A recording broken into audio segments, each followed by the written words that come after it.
I want to tell you about how to take a sexual history. Now, there are therapists that take a sexual history no matter what. They do it kind of as procedure for their first session. I don't do that because I'm really bad at forms and I kind of hate them. And also, I have this philosophy about doing therapy, which is more about, hey, what's going on right now? And as soon as I have some idea of what's going on right now, and I need to pull from the past in order to connect and to understand and to raise awareness and to heal, then I'll do that. But if it's not necessary, then I'm not going to go there. So I'm looking for the opportunities when doing a sexual history is important enough or relevant enough to do it. The way I decide whether to do a sexual history is based on whether I haven't gathered enough information and I need to figure out where in this history maybe something went wrong for these people, where they were wounded by this history. So what I do is I start really simply and I ask them, tell me how you found out about sex. How did you find out there was such a thing about as sex? And most people will say, oh, it was around 5 or 6 or 7 and my cousin told me, or I saw some porn, or I saw some pictures, or I walked on my parents. There's different stories to that. And I always ask them, no matter where I am in this timeline, of how was that for you? Because when I'm asking how was that for you, I'm trying to figure out whether they were wounded or not. And what I want to do is identify the moment that they're wounded and the experience that they were having when they were wounded. So then after that, I go into kind of like the next developmental stage where I would ask them, tell me about the first time you felt some sexual energy. And it could be just like you had a crush, or you felt some energy in your body. It could be any of those things. And so they'll tell me about that, and I'll ask them what that was like for them. And then I go on to kind of like the next developmental stage, and I'll ask them, well, when did you masturbate, and what was that like for you? And I ask the question when, in order to reduce shame if somebody has it about masturbation. So instead of asking them, did you masturbate, I say, when did you masturbate? So that they can, if they have any shame in answering that question, they're not going to have it anymore.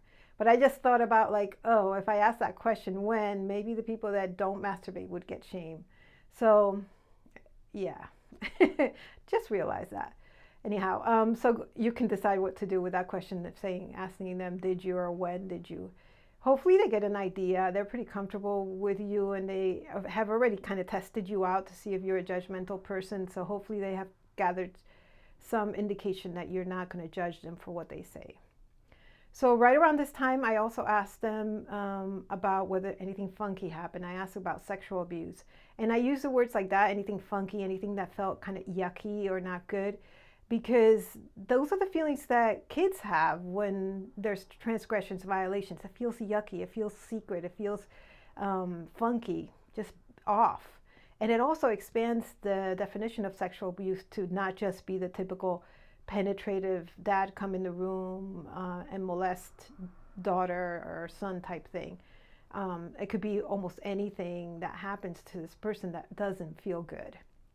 So I'll ask that, and we'll go into more about how to help your clients heal from sexual abuse as well. So that's important to know. And then I start with the relationships. I'll start, well, tell me about your first sexual relationship.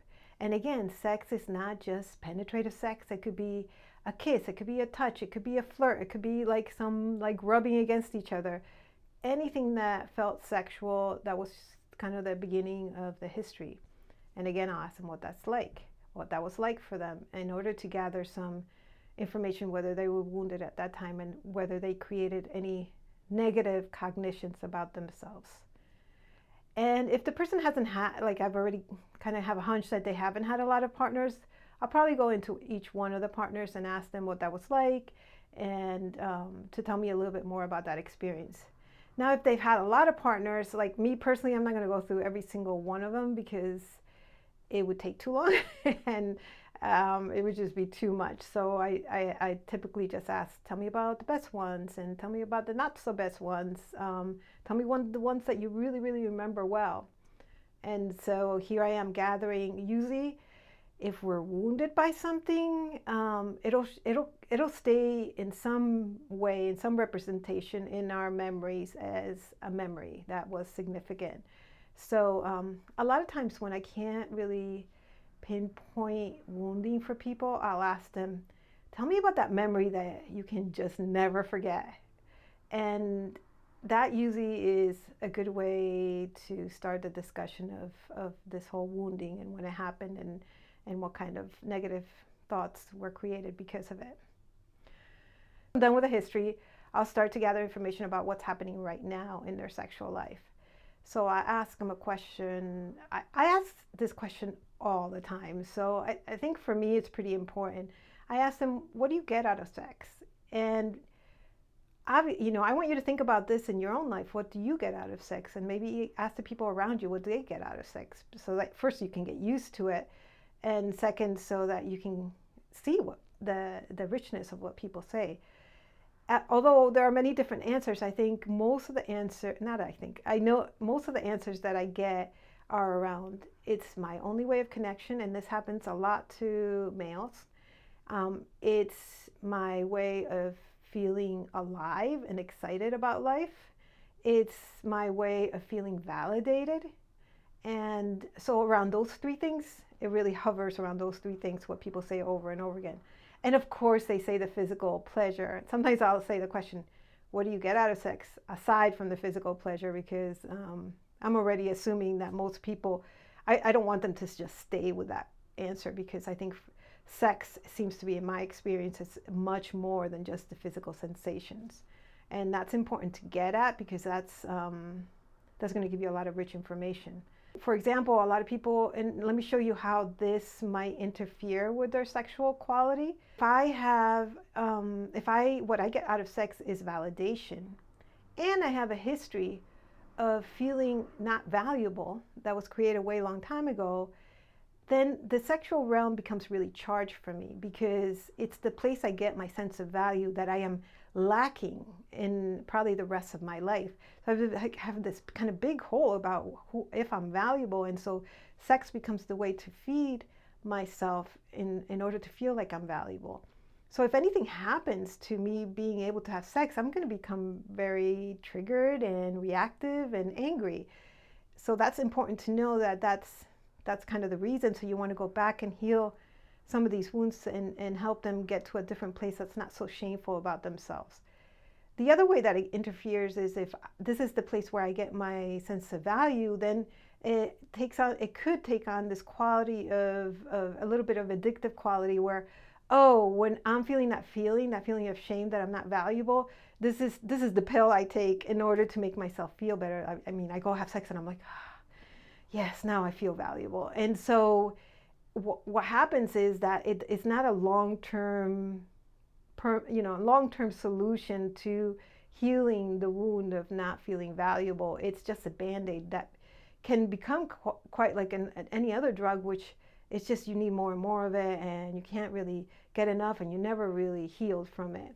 And then on top of that, the other person feels like they actually feel like they're the thing that you need in order to soothe yourself, which makes them feel objectified, makes them feel like it's not about them, it's about something else, and it doesn't lend itself to a good sexual relationship. So that's why it's important to ask, what do you get out of sex? What I want you to do is go home and do a sexual history with whoever you find, actually, with your partner. I mean, I was going to say with your mother, but don't do it with your mother because, well, you could, I guess. Some parents and children are very iffy about talking about their sexual life.